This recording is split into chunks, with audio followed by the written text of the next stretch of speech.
আমি কি বক্তৃতা করব? সারা দেশে এবার বিজয় উৎসব হয়নি। অন্য বছর প্রত্যেক জেলায় জেলায় বিজয় মেলা হতো মাসব্যাপী, চট্টগ্রামে তো হতোই। বাংলাদেশে কেন হয়নি আমি জানি না। এইবার তো আরো বেশি হওয়ার কথা ছিল, কেন হয়নি? অনেকে বলে বিজয়ের মা নাকি আইসিইউতে গেছে। এটা তো আমি সহ্য করি না, মুক্তিযোদ্ধারা সহ্য করে না, মুক্তিযোদ্ধাদের সন্তানেরা সহ্য করে না, জিয়াউর রহমানের যারা সৈনিক তারা তা সহ্য করে না, কারণ জিয়াউর রহমান এই দেশের স্বাধীনতার ডাক দিয়েছিলেন। এত নীরবে নিবৃতে কেন বিজয় মাস চলে যাবে? সেই কারণে ইটনাতে একটা ক্ষুদ্র জায়গায়, আমার কোনো জায়গা নাই বা আছে সেটা বড় কথা নয়।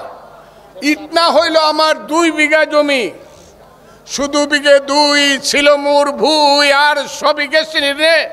বাবু কহিলেন বুঝেছ উপেন, এ জমি লইব কিনে। কহিলাম আমি, তুমি ভূস্বামী, ভূমির অন্ত নাই, চেয়ে দেখো মোর আছে বড় জোর, মরিবার মতো ঠাই। ইটনা মিটামো নষ্ট গ্রাম হলো আমি উপেনের 2 বিঘা জমি। সেই 2 বিঘা জমিতে আমার কবর হবে এবং চিরদিন আল্লাহর রহমতে আমি এইখানেই ঘুমাবো। বন্ধুরা, আমি খুব পরিষ্কারভাবে বলতে চাই, এই দেশটা মুক্তিযুদ্ধের দেশ। মুক্তিযুদ্ধ না হলে বাংলাদেশ নামে কোনো দেশের সৃষ্টি হতো না। মুক্তিযুদ্ধের পেট থেকেই বাংলাদেশ বেরোইছে। কারণ যারা বাংলাদেশ মানে না, মুক্তিযুদ্ধ যারা মানে না, তারা বাংলাদেশের মানুষ নয়। যে যত কথাই বলেন, 71 সনের মুক্তিযুদ্ধ 1000 বছরের বাঙালির শ্রেষ্ঠ অর্জন। বিশেষ করে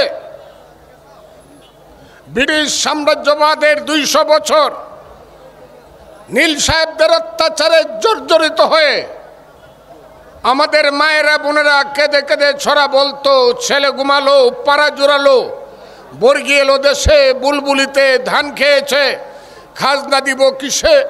ধান ফুরালো, পান ফুরালো, খাজনার উপায় কি? আর কটা দিন সবুর কর রসুন বুনেছি।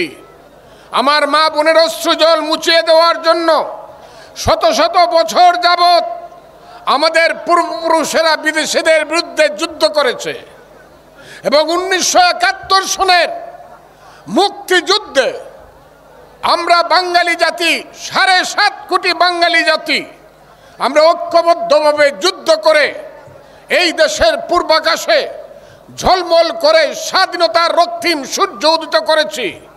অনেক মানুষ জীবন দিয়েছে, যৌবন দিয়েছে, 30 লক্ষ লোক, 2 লক্ষ মা বোন ইজ্জত দিয়েছে, 30 লক্ষ লোক প্রাণ হারিয়েছে, শহীদ হয়েছে, বাড়িঘর পুড়ে ছারখার হয়েছে। যুদ্ধের মাধ্যমে আমরা দেশ স্বাধীন করেছি।